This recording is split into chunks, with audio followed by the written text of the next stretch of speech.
Okay, so I now recognize the member for Fredericton West, Hanwell. Sorry. I'm just wondering if the minister could give us an update on the new process for property tax assessments in the province.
And well, thank you for the question. The question, as I understand it, what is the new process for tax assessment, and or the status of modernization of our tax assessment initiative? This is the second year of a 5-year property assessment modernization strategy. That is, we're into the second year of our new plan. We recognize the need for our tax assessment be fair, that it be transparent and predictable property and predictable. This past year, we acquired transformational technologies, that being high-resolution imagery to assist in these assessments. This high-definition imagery has modernized our property assessment system.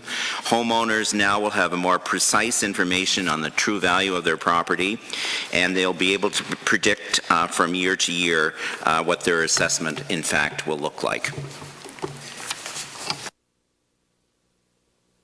Thank you, Mr. Chair. I'm wondering if the minister has considered allowing the opportunity for people to appeal their taxes, not just within 30 days of the assessment, but doing it in a rolling method throughout the year.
Member from Fredericton West, Hanwell, thank you for the question. The question was, are we going to allow opportunities to appeal after 30 days? And according to the Act, as you know, there's a first level of appeal. That's the one that you're talking about, which is a request that must be made within 30 days of the property assessment. There's a second level of appeal, and upon receiving a request for a review decision from the Executive Director of Property Assessment Services, the property owner may submit an appeal to the Assessment and Planning Appeal Board within 21 days of the first review decision. And thirdly, there's a third level. It's important for property owners to contact the Regional Assessment Office prior to submitting a request for review in order to discuss any pertinent information relating to their property valuation with an assessor. So I guess really it pertains to the first opportunity is within 30 days. Has there been consideration to extending that?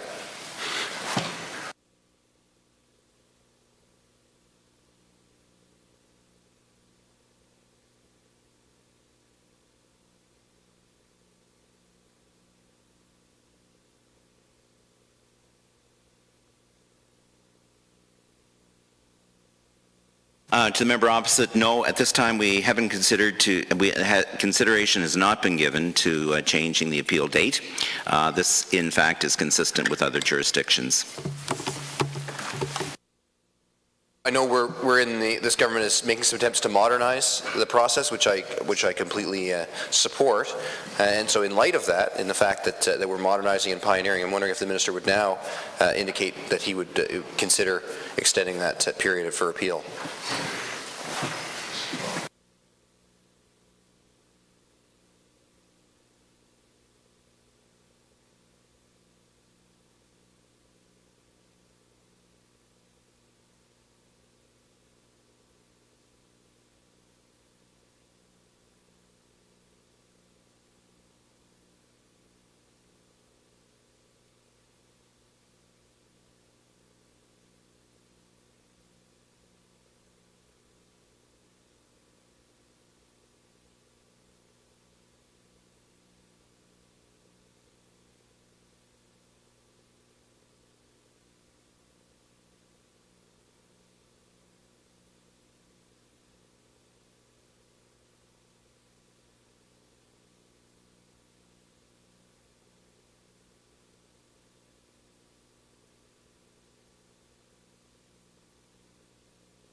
Fredericton West Hanwell, thank you for the question. Yes, in fact, we will be reviewing the Assessment Act, and we'll take your suggestion under advisement. Excellent. That's great news. Glad to hear they're considering it. I think it's a great step forward, and it could help New Brunswickers. I don't think it would, and I think in fact it might reduce the burden on his department, so where it might spread the appeals out over a longer period. So I know that the minister has put in place some automation mechanisms, which are relatively new, and in the property tax assessment service. So I'm wondering if the minister could tell us how that's going, and if there's been an impact on the customers or not.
Opposite, we have made investments in modernizing and automating our initiative for property assessment. As a matter of fact, we've invested about $300,000 in the purchase of new technology, picometry imagery technology, and we've also invested $489,000 in the procurement of geographic information systems. These are maps and the like, so that the two will work together.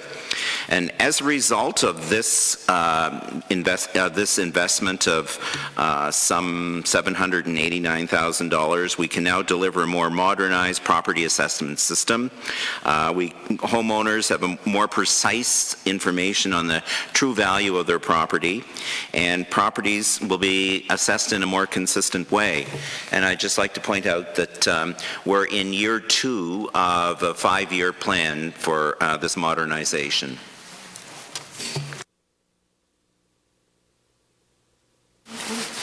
Thank you, Mr. Chair. Does that include all properties in the province of New Brunswick? Is that both commercial and residential and industrial properties? Yeah.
To the member opposite, thank you for the question, and just to expound upon the detail a little bit, the PIC imagery technology is used for more the urban residential assessment. We use another modern technique known as LiDAR imagery, and that's related more to the rural areas.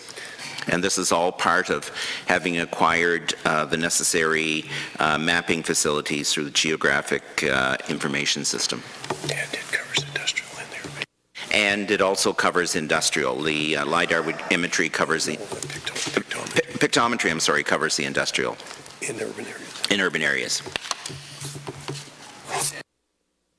Is there something that applies in more rural areas to do the same sort of thing? The LiDAR would be more rural.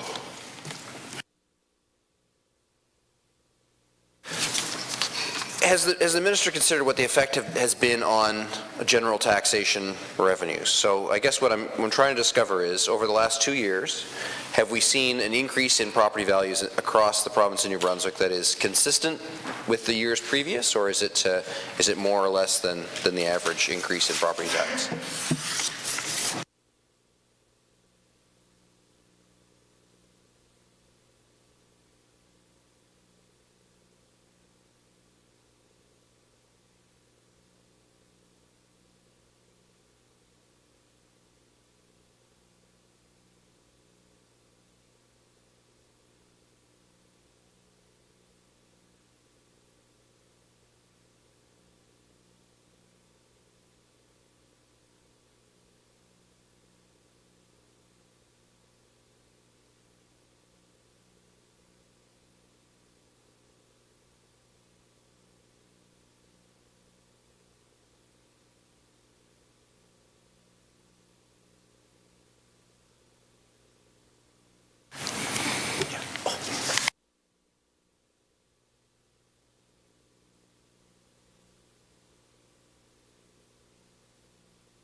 To the member opposite, thank you for the question, and thank you for wondering whether, in fact, our modernization has been effective. As you know, we're in year 2 of a 5-year program. And as you probably also know, that the province of New Brunswick is currently in a historic 20-year period of low growth.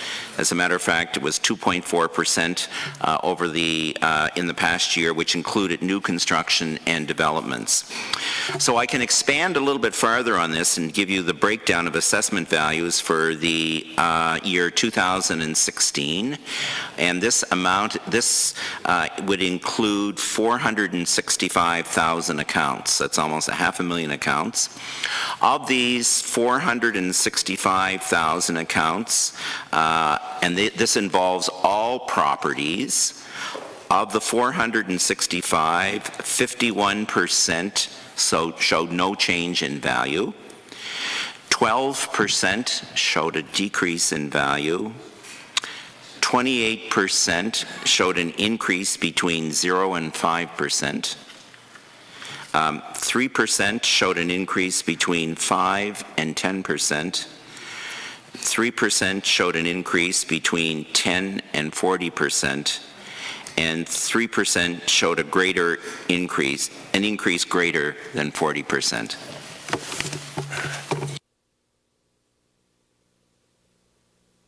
Well, thank you, Mr. Chair. So I guess really the bottom of the question I'm looking to have answered right now is, does the minister believe that the new system, the automated system, is having an effect on the property assessments? So does he feel that assessments are the same or greater or less than they were as a result of the new system? And I understand that that's a little bit difficult to answer because the market varies year by year, but presumably over a 2-year period we can have a sense of whether or not this new system has resulted in increased property values or increased property assessments.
To the member opposite, the question that was asked was whether our new automated system for assessment was the same, better, or in fact less effective than the old system.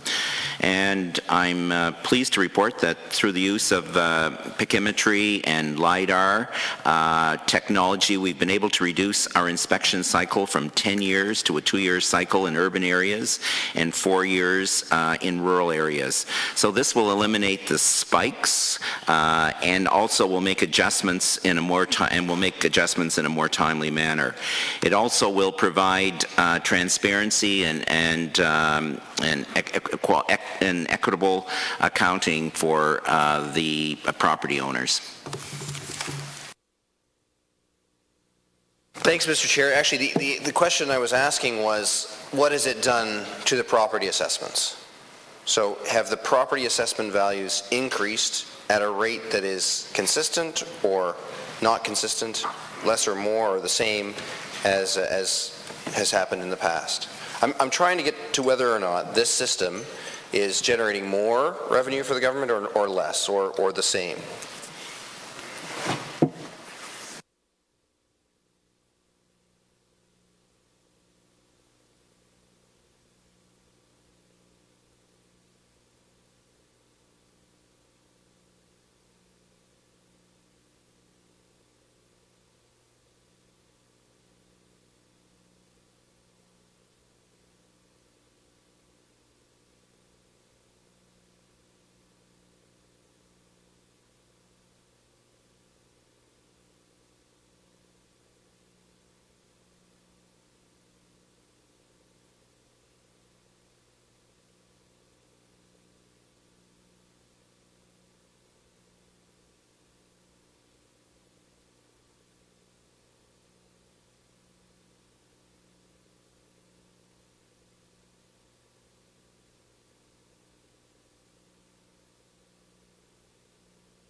As a result of the new modernization of property assessments, they in fact will be much more accurate, as I pointed out before. So government will be able to identify changes in buildings sooner and bill these changes as they apply to the assessment accordingly. So in fact, government will be able to collecting revenue as a result of these new assessments earlier in year 2 instead of year 10. I can give you some examples, and for instance, the residential increase as a result of modernization was about 2%. The non-residential increase was about 0.4%. And there's many factors that play into these numbers, including new construction, new technology, and the identification of errors in the system. So in summary, we're quite pleased with the result of our modernization strategy at year 2.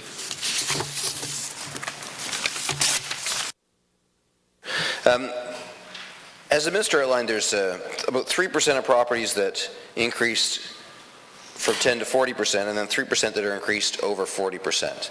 Can the minister give us some indication of what kind of properties those would be and what would justify those increases?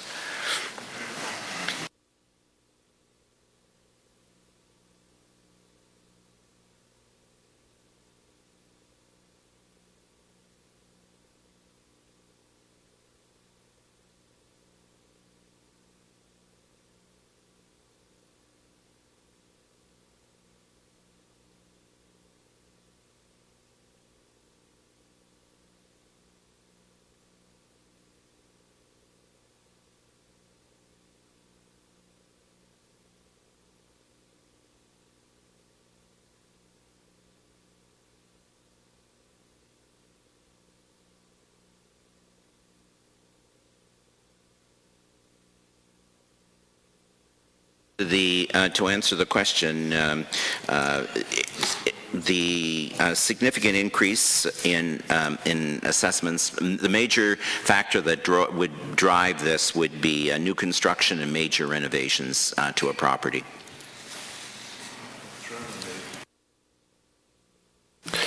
Thank you, Mr. Speaker. Well, at the crux of this issue, the minister has pointed out that 49% of the properties I'm sorry, my math's a little bit wrong, but that a significant portion over, let me just see, yeah, 34%, that 34% of the properties in New Brunswick are increasing between 34% of the properties in New Brunswick are increasing.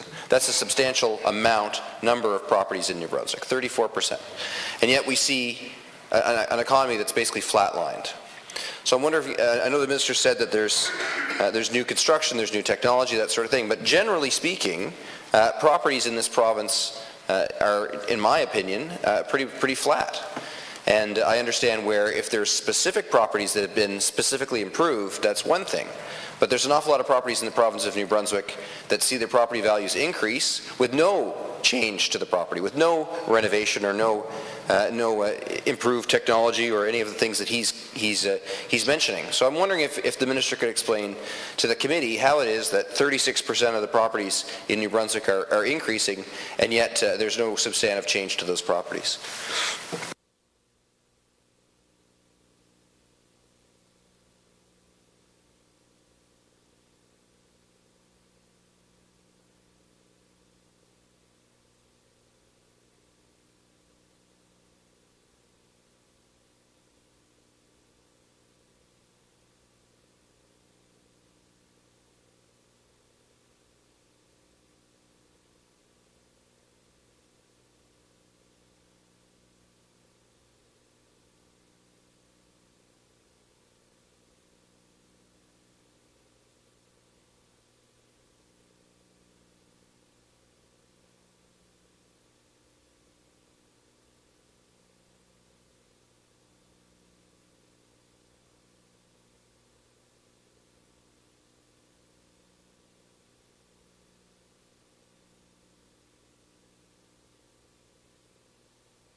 To the member opposite, thank you for the question.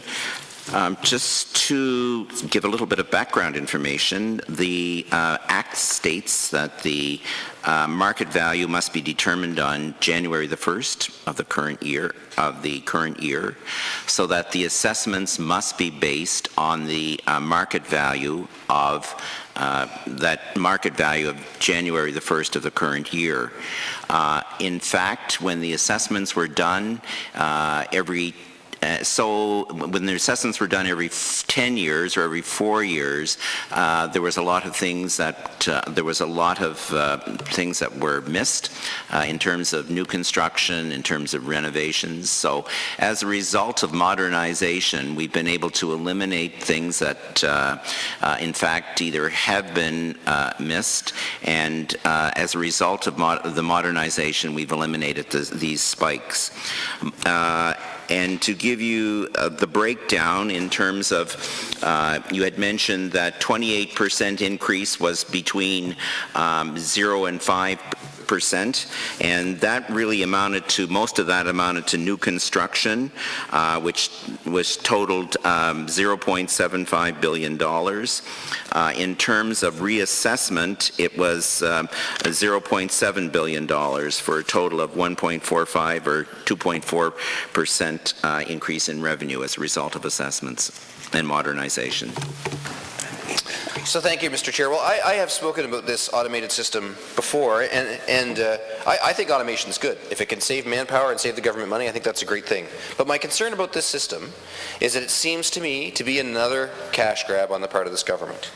And we've heard the minister say, talk a lot about how they're capturing the new renovations in a 2-year window and that sort of thing. But my concern is about the real-time property values and what people in rural New Brunswick are facing as their reality. And if you look at what's happened anecdotally, we look at a place like Cherryvale where the covered bridge is not going to be replaced. To me, that's going to have an impact on those property values. Or you look at somewhere like Gagetown, and my colleague here reminds me that in a short time we've seen the ferry stopped, the RCMP station closed, the Service New Brunswick station closed, the Bank of Nova Scotia withdraw, and the credit union withdraw. Now, these are things that are happening all across rural New Brunswick, unfortunately, and they're having an effect on those communities. And yet we see the property taxes continue to increase, and the minister's telling us now that the frequency of those increases is going to be greater and greater. So I wonder if this automated system is really serving the people, or if it's just serving the Treasury. So I'd ask the minister again, with regard to this system, what mechanisms are in place to make sure that we get accurate property assessments, and how are we factoring in these problems that are occurring in rural New Brunswick, and what effect that's having on the property values?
To the member opposite, thank you for the question. And of course, the principles of assessment are always that, one, the assessment is equitable, secondly, that it's fair, and thirdly, that it's transparent. Our job is to determine the market value as of January the 1st of the current year. And as I previously stated, that and as you previously stated, you were wondering regarding what the effect would be, for instance, in Cherryville with the loss of the bridge, the effect on Gagetown with the loss of the ferry, Banks, Service New Brunswick, and others. And I can't specifically speak to those two communities, but I can speak to other municipalities which have seen tax bases decreased. For instance, St. Andre, their tax base was decreased by 5.4% based on a manufacturing plant first level appeal reduction. Dorchester was decreased by 4.5%. Sussex Corner, property owners were reviewed and the market was very soft.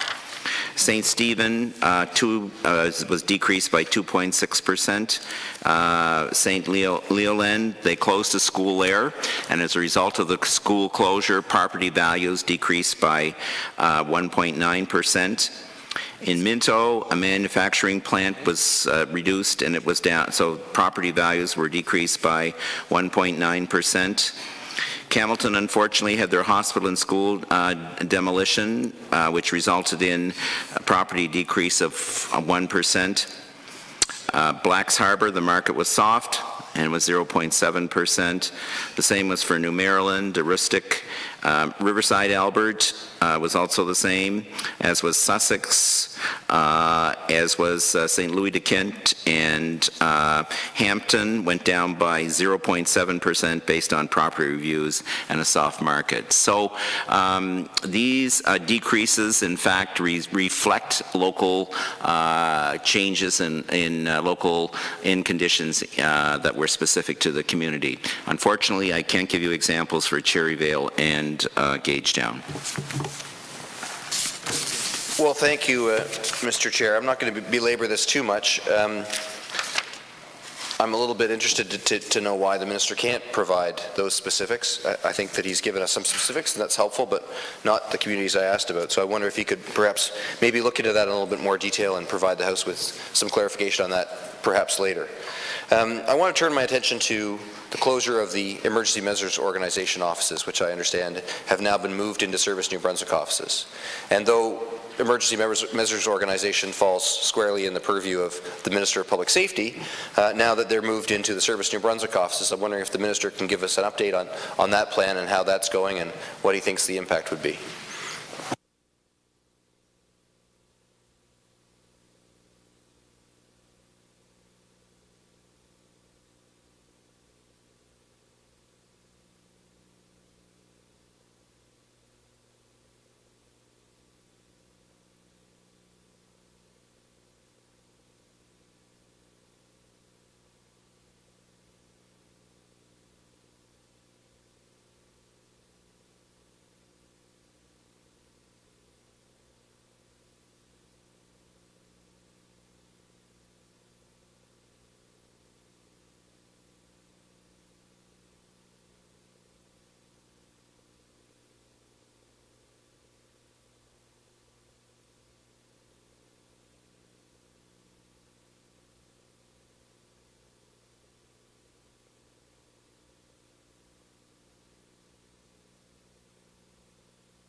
To the member opposite, yes, we'd be pleased to get you the information on Cherryville and Gagetown. And just as a point of clarification, regarding your question, are you in fact referring to the technical inspection services?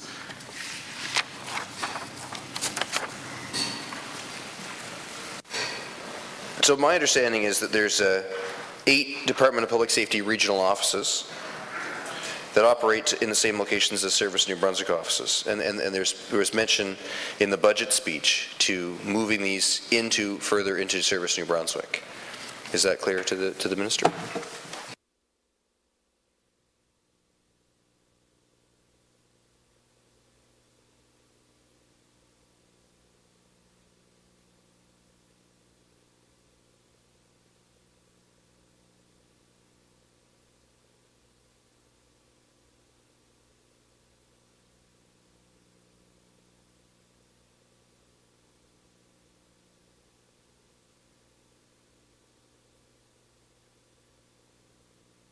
Yes. Through the SPR process, it was decided that technical inspection services would be transferred from the Department of Public Safety to Service New Brunswick. This transfer will be effective on June the 6th of this coming year. And basically, currently, public service provides support to inspectors working within the lines of business to include electrical, plumbing, boil and pressure vessel, gas, fire and elevator, amusement parks, licensing and permitting of contractors and trade workers, engineers, businesses, and members of the public. And in fact, these technical inspection services will be transferred from public service to Service New Brunswick. And they were previously delivered out of public safety. If this is just a geographical, a physical transfer, or is it in fact a transfer of the responsibility for the services and the technical inspections?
To the member opposite, Service New Brunswick provides over 300 frontline services to the public and to government, and the technical inspection services will in fact be delivered as one of these 300 services out of Service New Brunswick offices for public safety. However, public safety will retain all policy decisions.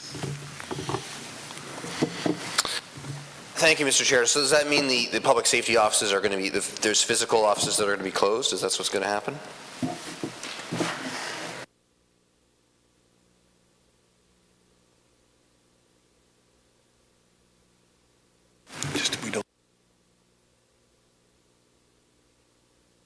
Are Our responsibility will be for the service delivery. I cannot answer the question regarding whether DPS offices, in fact, will be closed. That would be a decision that would be made by that department. So if the minister's not sure if the offices are going to close, I see. So if you can clarify for me exactly what's happening. It seems that the responsibility for the provision of service is transferring from public safety to Service New Brunswick. Are the employees moving across? Are the offices closing? I'm not sure. How are they achieving the savings here?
To the member opposite, our responsibility will be to deliver services out of Service New Brunswick, similar to driver's license and registration. There will be some employees who will be transferred to provide this service, but our responsibility, in fact, will be to deliver the service only out of Service New Brunswick.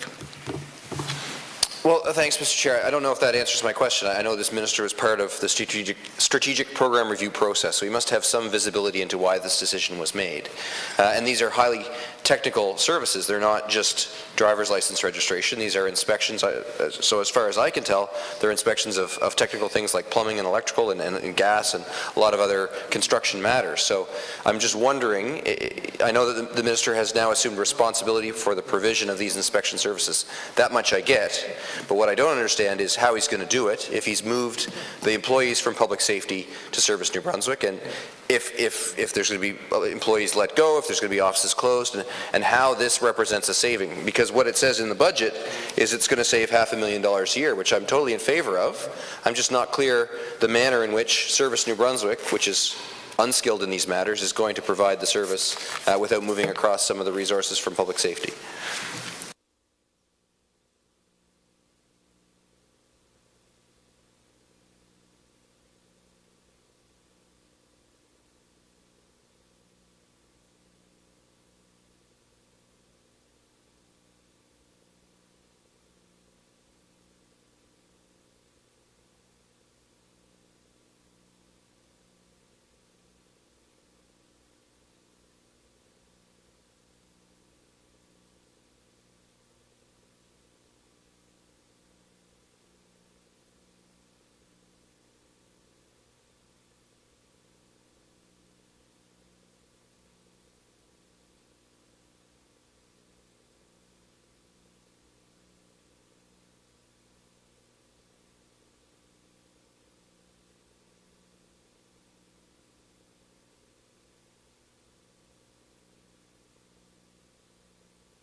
The member opposite, the function that's being transferred over to Service New Brunswick from the Department of Public Safety is for the processing of applications for licenses and permits.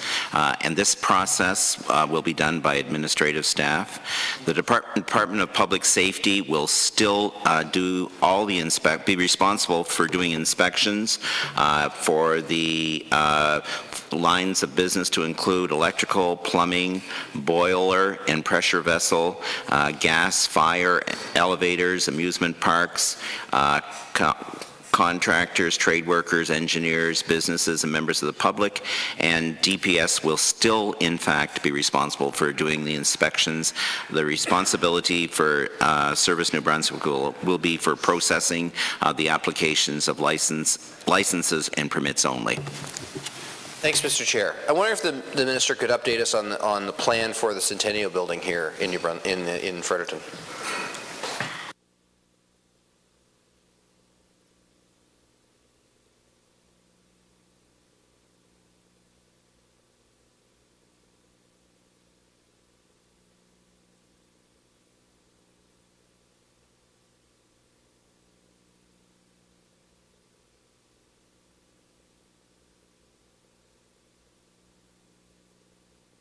The plans for the Centennial Building here, that in fact comes under the jurisdiction of facility management under DTI.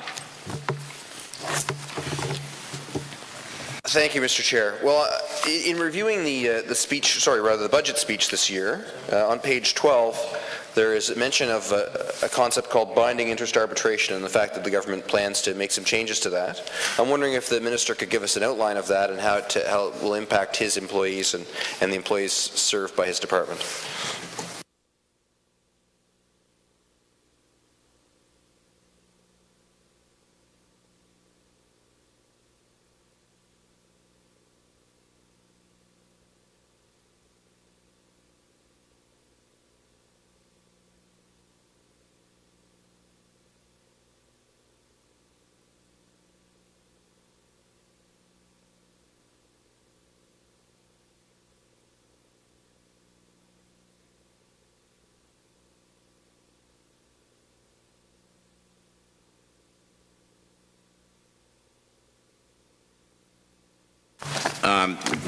To the member opposite, you made reference to the budget speech on page 12, in which it speaks of binding arbitration.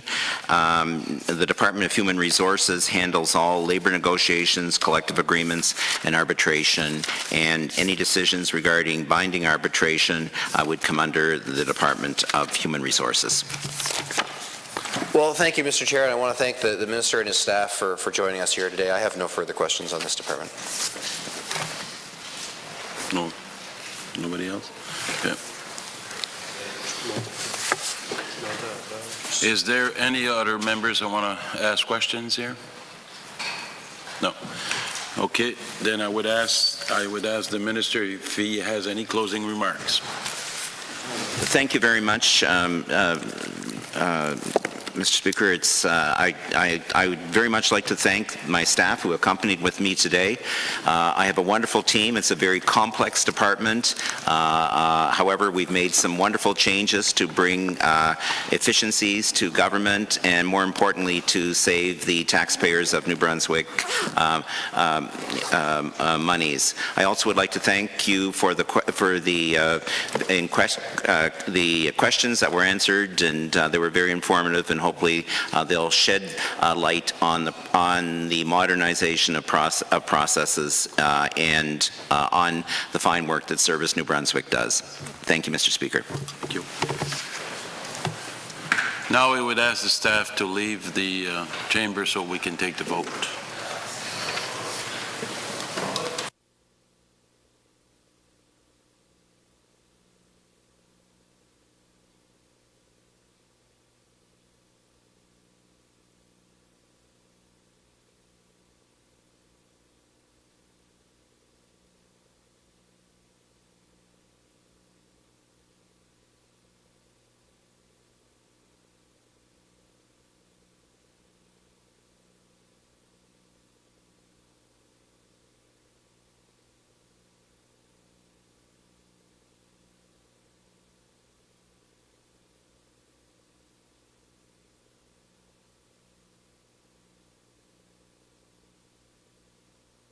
So what's your no?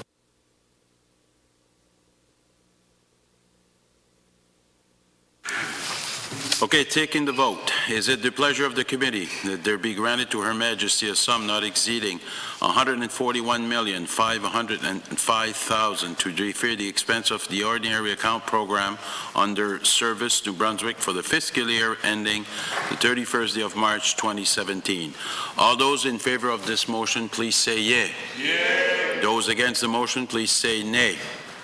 It is my opinion, the yeas has it, and the motion is carried.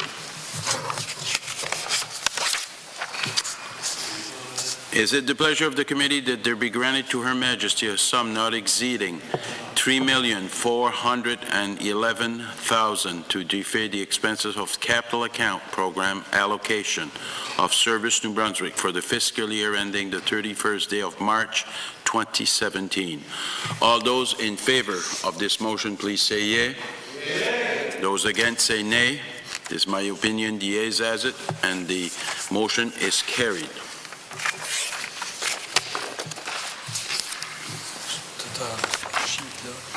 Yeah. Yeah.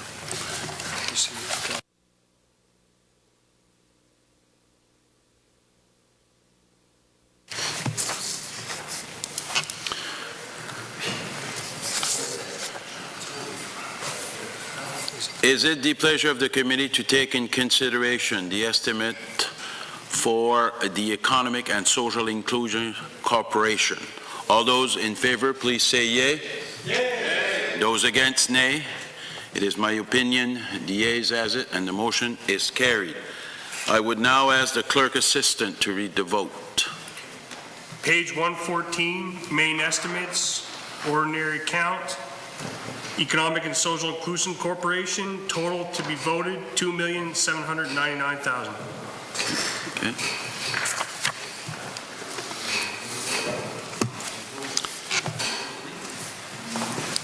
This is okay. I would ask now the minister if he has any opening remarks. Thank you, Mr. Chair. Mr. Chair, today I present the budgetary estimates for Economic and Social Inclusion Corporation, or ESIC as is better known, for the years 16 to 17. It's an honor for me to serve as the MLA for St. John Harbour, and I'm proud to have the privilege to be minister responsible for economic and social inclusion. Mr. Chair, ESIC, as is better known, is a nonpartisan Crown corporation that coordinates the implements Overcoming Poverty Together strategy. The corporation currently has a board of directors of 18 members, represents people who have experience in poverty, the nonprofit sector, business and government sectors. The vision of the corporation is that people living in poverty, and indeed all New Brunswickers, should have the necessary resources to meet their basic needs and to live with dignity, to live with security and good health. All New Brunswickers shall be included as full citizens through opportunities for employment, personal development, and community engagement.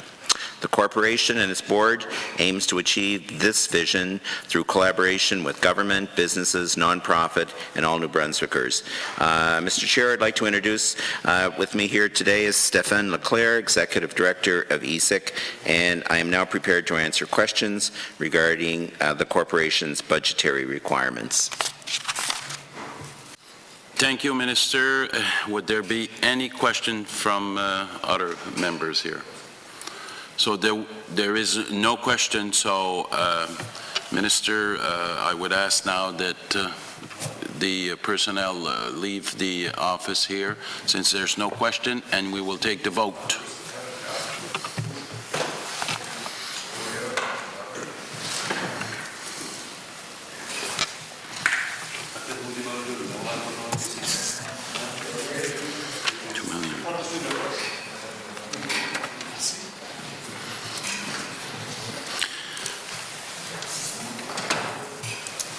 Is it the pleasure of the committee that there be granted to Her Majesty a sum not exceeding $2,799,000 to defray the expense of ordinary account program under the Economic and Social Inclusion Corporation for the fiscal year ending the 31st day of March 2017?